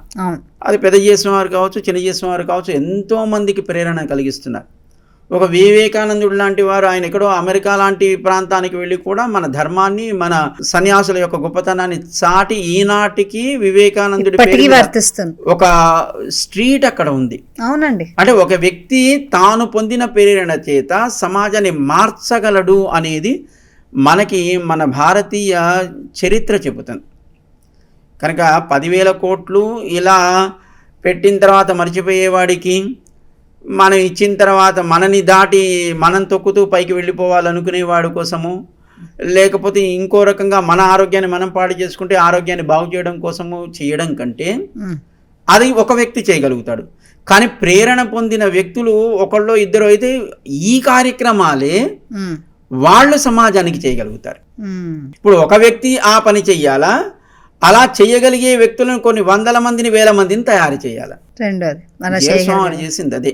తామొక్కరు మీరు అడిగినట్టుగా, సమాజం అడిగినట్టుగా ఏవో కొన్ని కార్యక్రమాలు, సేవా కార్యక్రమాలు చేసి సమాజం కోసం కొంత ప్రయత్నం చేయడం కంటే తాము చేసేటువంటి కార్యక్రమాలు లాంటివి చెయ్యడం కోసం ఒక సమాజాన్నే నిర్మాణం చేయగలిగితే వారొక్కరు కాకుండా వారితో పాటు ఇంకో 100, 1000, 10,000 మంది, 1,00,000 మంది అలా సేవ చేయగలిగే వ్యక్తుల్ని తయారు చేయడం కోసం మనకి ప్రేరణ కలిగించేటువంటి స్థానం కావాలి అని స్టాచ్యూ ఆఫ్ ఈక్వాలిటీని నిర్మాణం చేశారు. సో ఇది ప్రేరణనివ్వడం కోసం, వ్యక్తులలో సమత్వ భావనను కలిగించడం కోసం. ఈక్వాలిటీ అంటున్నాం కదా. అవును. ఈక్వాలిటీ అంటే ఏంటి? అందరూ ఒకటే కాదు కదా. ఇప్పుడు మీరేమో క్వశ్చన్స్ అడుగుతున్నారు, మేము సమాధానం చెప్తున్నాం. మేము ఒకటి ఎట్లా అవుతాం? లేదు, నాకు అవకాశం ఇచ్చారు కాబట్టి. వాళ్ళేమో రికార్డింగ్ చేస్తున్నారు, వాళ్ళు మేము ఒకటి కాదు కదా. అవును. అందులోనూ సరే మిగతావన్నీ పశువు, పక్షి, జంతువు ఇవన్నీ పక్కన పెడదాం, అవన్నీ జీవులే అని మనం అంగీకరించినా వాటన్నింటి పక్కన పెట్టి సరే మనిషి అనే ఒక జాతి దగ్గరికి వస్తే దీంట్లో కూడా స్త్రీలు, పురుషులు, ఇంకో రకమైనటువంటి థర్డ్ జెండర్ కూడా మనకి లోకంలో మనం చూస్తున్నాం. ఈ ముగ్గురు ఎప్పుడూ ఒకరితో ఒకరు సమానం కాదు. సో జెండర్ డిఫరెంట్గానే ఉంటుంది. స్త్రీ వేరు, పురుషుడు వేరు. వాళ్ళ శరీర నిర్మాణము, వాళ్ళకుండే ఎబిలిటీస్, వీళ్ళకుండే ఎబిలిటీస్ ఎప్పుడు కూడా వేరుగానే ఉంటాయి. ఏ పురుషుడు సంతానాన్ని ఇవ్వలేడు, స్త్రీ సంతానాన్ని లోకానికి ఇవ్వగలుగుతుంది. కనుక అదొక యోగ్యత. అది అందరిలోనూ ఉండదు. ఇక స్త్రీల విషయానికి వస్తే ఒకళ్ళు తెల్లగా, ఒకళ్ళు నల్లగా, ఒకళ్ళు పొట్టిగా, ఒకళ్ళు పొడుగ్గా, ఒకళ్ళు గృహిణి, ఒకళ్ళు ఉద్యోగస్తులు, ఒకళ్ళు యాంకర్లు, ఒకళ్ళు నిర్వాహకులు, ఇలా వేరువేరుగా ఉంటుంది. కనుక వేరుతనం అనేది ప్రకృతిలో ఎప్పుడూ సహజమే. మనకు కనపడుతున్న శరీరాదులన్నీ కూడా ప్రకృతి. లోపల జీవుడు ఉన్నాడు. ఈ జీవుడికి సంబంధం లేని పురుషత్వము, స్త్రీత్వము, లేకపోతే పశువు, జంతువు, ఇవన్నీ లోపల ఉండే వాడికి సంబంధం లేవు. కానీ వాడు చేసుకున్న కర్మకి ఈ శరీరాన్ని పొందాడు, మనిషి అనపడుతున్నాడు. ఇంకో శరీరంలో వాడు జంతువు అనిపిస్తున్నాడు, ఇంకో శరీరంలో కుక్క అని పిలుస్తున్నారు, ఇంకో శరీరంలో ఇంకేదో వస్తువు అని పిలుస్తున్నారు. కనుక జీవుడికి సంబంధం లేని కర్మ చేత పొందిన శరీరాలు ఎప్పుడు సమానం కావు. మరి సమత్వం ఎక్కడుంది? జీవులు సమానమా? ఒకవేళ జీవులు సమానమైతే వాళ్ళు చేసిన కర్మకు వేరు వేరు శరీరాలు ఎందుకు పొందుతారు? వాళ్ళకు కర్మ చేత వాళ్ళు కూడా వేరై ఉన్నారు కదా. కనుక జీవులు కూడా నిజానికి వాళ్ళకు ఉండే జ్ఞానము, ఆనందం అనే లక్షణం చేత అందరూ సమానమే అయినప్పటికీ కర్మ అనేది వాటిని కూడా ప్రభావితం చేసి వేరు వేరు శరీరాలను పొందేట్టుగా చేస్తుంది. కనుక జీవులు కూడా కర్మ చేత వేరు వేరు. మరి సమత్వం ఎక్కడుంది? భగవంతుడు మన కర్మ చేత మనం పొందింది మనిషి శరీరమా, కుక్క శరీరమా, లేకపోతే ఓ క్రిమి శరీరమా, ఓ కీటకమా, లేదా వాడు దొంగ, వాడు మంచివాడా, నిజాయితీపరుడా అనే భేదం లేకుండా అందరిలో తాను చేరి ఉంటాడు. అన్నిటినీ తనతో సంబంధం కలిగి ఉంటాడు. సమత్వం అనేది ఆయనతో ఉండే సంబంధంలో ఎవరైనా కూడా ఒకటే. అది మీరు, నేను, తాను, వారు, లేదా ఓ పిచ్చివాడు, లేకపోతే ఓ అధికారి, లేకపోతే ఓ సేవకుడు అనేది లేదు కదా. అన్ని శరీరాలు ప్రకృతి, వాటిలో ఉండే అన్ని రకాల జీవులు వాళ్ళ కర్మ ఏదైనా వాళ్ళతో తాను కూడి ఉండడం విశిష్టాద్వైతం, అదే సమత్వం. అంటే భగవంతుడి దగ్గర హెచ్చుతగ్గులు లేవు. ఎవరైనా మంచివాడైనా చెడ్డవాడైనా ఆయన లోపల ఉంటున్నాడు కదా. వీడు చెడ్డవాడు, మన ఎవరితోనైనా స్నేహం చేయాలంటే వీడు చెడ్డవాడు కనుక దూరంగా ఉండాలనుకుంటున్నాం. మంచివాడైతే వాడితో స్నేహం చేయాలనుకుంటున్నాం, లేదా డబ్బున్నవాడైతే వాడితో స్నేహం అనుకుంటున్నాం, లేదా జ్ఞానం ఉన్నవాడైతే వీడితో మనం ఉంటే బాగుంటుంది. మనకి ఈ రకమైనటువంటి భావనలు, వేరుతనం ఉంది, కానీ ఆయనలో అవేం లేవు. వాడు అజ్ఞాని అయినా, పిచ్చివాడైనా, జ్ఞానైనా, వాడు చెడ్డవాడైనా, వాడు దొంగ అయినా, వాడు పశువు అయినా, పక్షి అయినా, ఆ లోపల ఉండే జీవుడితో తాను కూడా చేరి ఉండుట సమత్వం. కనుక దాన్ని ప్రతిపాదించినటువంటి మహనీయులు భగవద్ రామానుజులు. కనుక నువ్వు మంచివాడివా, చెడ్డవాడివా, లేకపోతే ఉన్నవాడివా, లేనివాడివా, ఎవరైనా ఆయనని ప్రేమించవచ్చు, ఆయన సంబంధాన్ని గుర్తించవచ్చు, ఆయన నావాడు అని ఆయన దగ్గరికి చేరవచ్చు. కనుక ఈ భేదం మనకి ప్రాకృతికమైన భేదం కానీ, మనం చేసుకున్న కర్మచేత ఏర్పడిన భేదం కానీ, ఇది ఏది భగవంతుని పొందడానికి అడ్డు కాదు. కనుక అందరము ఆయన సంబంధం కలిగి ఉండడంలో సమానమే అని భగవద్రామానుజులు చెప్పినదే నిజమైనటువంటి సమత్వం. నాకేమనిపిస్తుందంటే తందనానాహి తందనానా పురే అన్నమాచార్య స్వామి వారు అందించినటువంటి బళ తందనాన బళ తందనా బ్రహ్మం ఒకటే పరబ్రహ్మ. కరెక్ట్గా దాన్నే చెప్పారు. రామానుజుల వారు అన్నమాచార్య స్వామి వారి యొక్క ఆచార్య పరంపరకి ఆద్యులు కనుక ఆ రామానుజ సిద్ధాంతాన్ని, సమత్వ భావనని వారు అనుభవించగలిగారు కనుక వెంకటేశ్వర స్వామిని కీర్తిస్తూ పరబ్రహ్మ అయినటువంటి స్వామి అందరిలోనూ తాను ఒక్కడే ఉంటాడు, అన్నిటిలోనూ తాను చేరి ఉంటాడు, ఎక్కడ హెచ్చుతగ్గులు లేకుండా అందరినీ ప్రేమిస్తాడని వారి కీర్తనలో దాన్ని స్పష్టం చేశారు. చాలా బాగా స్పష్టం చేశారు. అదే అనిపించింది మీరు ఇప్పుడు చెప్తుంటే. మన భవిష్యత్తు తరాల వారికి మీరు ఇచ్చే ఒక మెసేజ్ ఏంటి? ఇప్పుడున్న తరం కూడా బ్రతకడం ఎలాగో తెలియని స్థితిలోనే ఉన్నారు. మనకి భగవంతుడు ఇచ్చిన శరీరం ఒక సాధన. భగవంతుని చేరడానికి ఇది ఒక పరికరం లాంటిది. ఒక గమ్యం నుంచి, ఒక ప్రాంతం నుంచి మరొక ప్రాంతానికి మనం ప్రయాణం చేయడానికి ఎన్నో సాధనాలు, ప్రయాణ సాధనాలు ఎలాగైతే వాడుతున్నామో, జీవుడికి కూడా భగవంతుడనేటువంటి గమ్యానికి చేరడానికి తాను ఉపకరించినటువంటి, తాను ప్రేమతో ఇచ్చినటువంటి సాధనం శరీరం. దీన్ని ఉన్న కాలంలో సక్రమంగా వాడుకునే ప్రయత్నం చేయడం. అందుకే మనకి కృష్ణుడు భగవద్గీతలో చెప్పాడు, యుక్తాహార విహారస్య యుక్త చేష్టస్య కర్మసు యుక్త స్వప్నావభూతస్య యోగో భవతి దుఃఖః. యుక్తమైన ఆహారము, యుక్తమైన విహారం. అంటే యుక్తము అంటే ఏది తగినదో దాన్ని, ఆహారమైన విహారమైన, లేవడం కానీ పడుకోవడం కానీ, ఎప్పుడు పడుకోవాలి, ఎప్పుడు లేవాలి, ఎంత శరీరానికి విశ్రాంతి అవసరం, ఏది శరీరానికి అవసరం ఇది తెలిసి ఉండాలి. అట్లాగే మనం చేసే పనులు కూడా, కర్మలు కూడా ఏది మన ఆ జీవుడు ఉత్తమగతిని పొందడానికి కారణమవుతాయి. అవి చెప్పడానికి మనకి జ్ఞానులు ఉన్నారు. ఆ జ్ఞానులకు ఆ జ్ఞానాన్ని కలిగించిన వేదాలు, శాస్త్రాలు, పురాణాలు ఉన్నాయి. సాధ్యమైనంత వరకు వాటిని తెలుసుకోవడం పెద్దల ద్వారా, దాంట్లో ఉన్న సారాన్ని గ్రహించడం, దాన్ని మన ఆచరణలో దాన్ని ఇంప్లిమెంట్ చేయడం. జ్ఞానం కేవలం ఏదో తెలుసుకోవడం కోసం మాత్రమే కాదు, దాన్ని ఆచరించడం కోసము అని మనకి పెద్దలు ఎప్పుడు చెప్తుంటారు. కానీ జ్ఞానాన్ని పొందాలి, దాన్ని ఆచరణలో పెట్టాలి, తద్వారా ఉత్తమ గతిని మనం పొందగలుగుతాం. ఏ పని తప్పు కాదు, దాన్ని మనం దేన్ని వదిలేయాల్సిన అవసరం లేదు. చదువుకునేవాడు చదువుకోవాల్సిందే, వ్యాపారం చేసేవాడు చేయాల్సిందే. కానీ దాంట్లో ధర్మాధర్మములు తెలిసి పని చేయాలి. ఏది మనకు అవసరం, ఎంత మనకు అవసరం. ఇప్పుడు చూడండి, దేశం స్థితి ఎలా ఉందంటే కొన్ని వేల కోట్లు సంపాదిస్తారు అక్రమంగా. పోనీ వాళ్ళు తింటారా, అనుభవిస్తారా, కుటుంబంలో అనుభవిస్తారా? అది ప్రజాధనం, ప్రజలు లేదా సమాజం అభివృద్ధి పదంలో సాగాల్సిన ధనం సంపాదిస్తున్నారు. కానీ దాన్ని వాళ్ళు వాడరు, వాళ్ళ కుటుంబానికి వాడరు. ఎక్కడో తీసుకుపోయి ఎక్కడో ఇతర దేశాల్లో ఎక్కడో బ్యాంకులలో పెడతారు. వాడు ఉన్నా పోయినా అది తీసేదేం లేదు. అలా మన దేశపు సంపద, మన దేశపు అభివృద్ధి అంతా వీళ్ళు చేసే అక్రమాల వల్ల మొత్తం అంతా పోతుందా లేదా? మనకెంత అవసరం? మనం 3 పూటలు తినడానికి, మన కుటుంబం ఉండడానికి, దాని తర్వాత పోని మనవడో మునిమనవడో వాళ్ళు బ్రతకడానికి. అంత సంపాదించుకోవాలనే ఆలోచన ఉండాలి కదా. అంతకంటే ఎక్కువ సంపాదించినా అదేం పెద్ద మనం ఉపయోగించేది కాదు కదా. ఈ ధర్మ అధర్మ అనేటువంటి ఆ వివేకం అన్ని రంగాల్లోనూ ఉండాలి. అంటే మనం చేసే పని వల్ల నిజంగా ఇది మనకి ప్రయోజనాన్ని, సమాజానికి ప్రయోజనాన్ని ఇస్తుందా లేదా? చదువుకునే పిల్లవాడు వాడికి ఎందుకు వచ్చింది అనుకుంటాడు, కానీ రేపొద్దు నేను ఒక మంచి అధికారిగా మారితే సమాజానికి నేను సేవ చేయగలుగుతాను, ధర్మం కోసం నేను నిలబడగలుగుతాను అనే ఆలోచన లేదు. నేను ఇంజనీర్ని అయితే ఎంత సంపాదిస్తాను, డాక్టర్ని అయితే ఎలా సంపాదిస్తాను, ఇది ఆలోచిస్తున్నారు. కానీ డాక్టర్ని అయితే 10 మందికి చక్కటి వైద్యాన్ని చేయగలుగుతాను, లేదా ఇంజనీర్ని అయితే అన్ని రకాల డెవలప్మెంట్స్లో, కన్స్ట్రక్షన్స్లో నేను నా ఎబిలిటీని నేను నిరూపించుకోగలుగుతాననే ఆలోచన తక్కువ, సంపాదన ధ్యేయంగా సాగేటువంటి ఆలోచన ఎక్కువ. కనుక ఏదీ శాశ్వతం కాదు, అన్నీ ఒకనాడు వదిలి వెళ్ళవలసిన వాళ్ళమే ఎవరైనా సరే. కనుక ఏది శాశ్వతం కాదని తెలిసి వాటి వెనకాతల పరిగెత్తడం కంటే ఏది శాశ్వతమో దానికోసం ప్రయత్నం చేయడం అనేది ప్రతి ఒక్కరికి అవసరం. అదే దైవము, అదే మనం చేరవలసిన గమ్యం.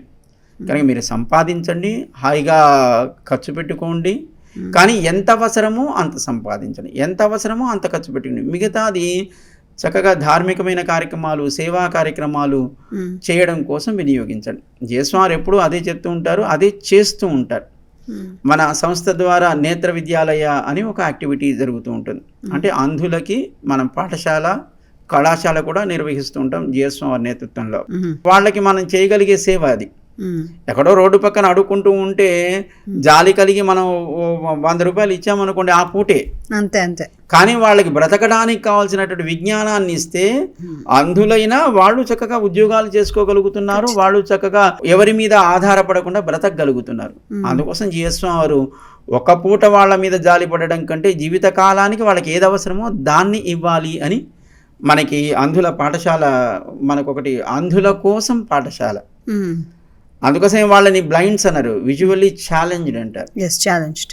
కనుక వాళ్ళకి కావాల్సిన వ్యవస్థని మా స్వామివారు ఏర్పాటు చేశారు. హాయిగా చక్కగా వాళ్ళు చదువుకుంటున్నారు. రైల్వేస్లోను, ఇతరత్ర సాఫ్ట్వేర్ కంపెనీస్లో కూడా వాళ్ళకి చూపలేకపోయినా they can operate computers and they can utilise their calibre and they can get some progress. Bank సెక్టార్స్లోనూ వాళ్ళు ఉద్యోగాలను హాయిగా పొందుతున్నారు. సో వాళ్ళు చక్కగా బ్రతుకుతున్నారు. సో ఏం చేసినా ఎదుటివాడు డిపెండెన్సీ ఉండకుండా వాడిని మనం, సమాజాన్ని మనం తయారు చేయాలి, ఇండిపెండెంట్. అలాంటి యాక్టివిటీస్ని మనం చేయగలిగితే మన భారతదేశ భవిష్యత్తును మనం మార్చగలుగుతాం. అది ఏ ఒక్కరు చేయాల్సిన పని కాదు, అందరూ కలిసి చేయాల్సినటువంటి పని. దేశం అనేది మనకి మన తల్లి కంటే గొప్పది.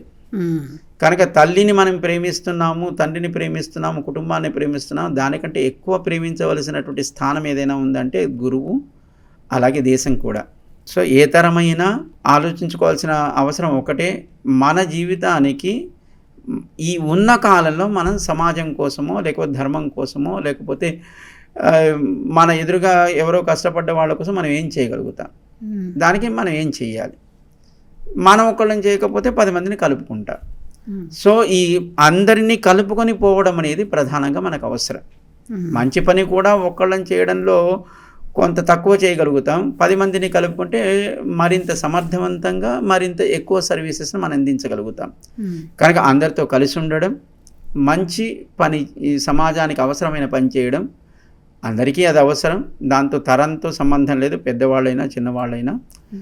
ముఖ్యంగా యువతలో అలాంటి ఆలోచన ఏర్పడడం వలన దేశ భవిష్యత్తు ఓ చక్కటి స్థానానికి చేరుతుంది. సమాజానికి, ప్రపంచానికి ఒక ఆదర్శవంతమైనటువంటి దేశంగా మన దేశాన్ని మనం నిరూపించగలుగుతాం. చాలా చాలా బాగుంది. చాలా సంతోషం మీతో ఇలా గడిపినందుకు ఇవాళ. అండ్ మీరు మీ సమయాన్ని కేటాయించినందుకు మాకు థ్యాంక్ యూ, ధన్యవాదాలు. మమ్మల్ని ఆశీర్వదించండి. జయ శ్రీమన్నారాయణ. మీరు చేసే పని కూడా సమాజానికి అవసరమైనటువంటి వాటిని చెప్పడం కోసమే కనుక తప్పకుండా ఇలాంటివి మరిన్ని సమాజానికి ఒక మెసేజెస్ని అందించగలిగేటువంటి క్రమంలో మీరు, మీ టీం ఇంకా ఎదగాలి అని మేము కూడా భగవంతుని ప్రార్థన చేస్తున్నాం. జై శ్రీమన్నారాయణ. జై శ్రీమన్నారాయణ.